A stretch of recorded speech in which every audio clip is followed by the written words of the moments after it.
Well, greetings, everybody. I'm actually recording this outside the office. We have some people in the office today, and I needed to get out for a minute and thought it'd be a good time to talk a little bit about Castlevania. I just finally got to see it. I would have loved to have seen it as soon as it came out, but last week was Summer Games Done Quick. I was pretty wrapped up in that, and so last night I got to take a look. I have to tell you, I played a little bit of Castlevania 4.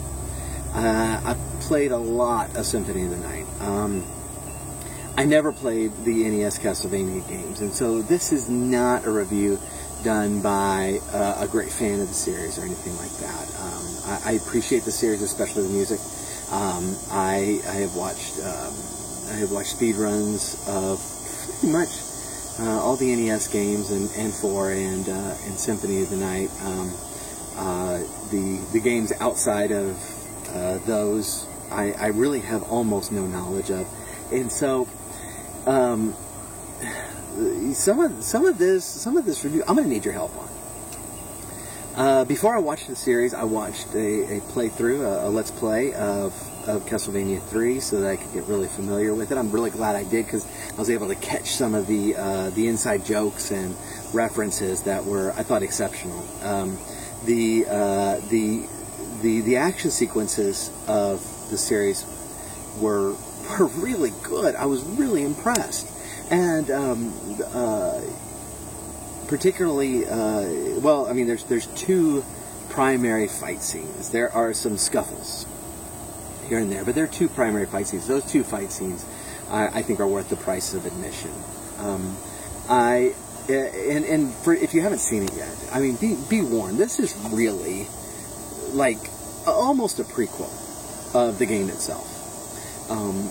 It has been renewed. The plot has not ended by the end of this episode, by any stretch of the imagination. But as prequels go in setting up the story, it sets it up really well. So this is the part I need help on, because and look, and I know the trends in film especially, but I'm not sure, and this is not giving anything away. This is evident from episode 1. I'm not really sure why we have made the Church a worse villain than Dracula himself in this. And from the games I've played, and y'all correct me if I'm missing something from games I haven't played, because I haven't played more Castlevania games than I've played, and I'm unfamiliar with more Castlevania games than I'm familiar with.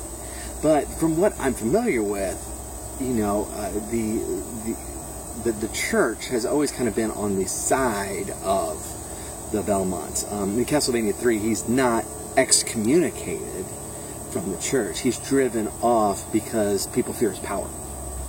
But in the show, he's excommunicated.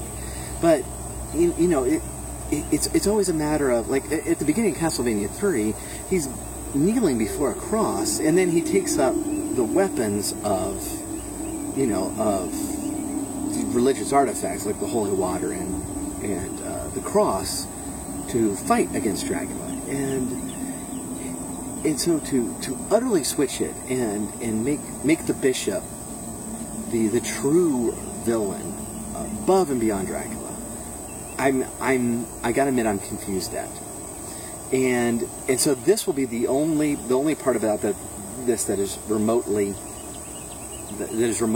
spoilery. Okay, why throughout the series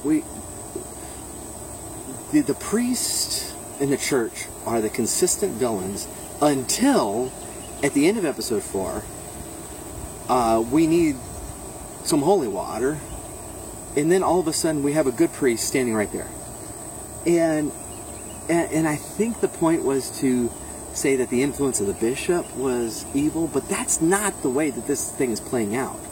Every priest in the show is evil, and honestly, I thought it was a bad choice, and I thought it weakened what was otherwise a really great show.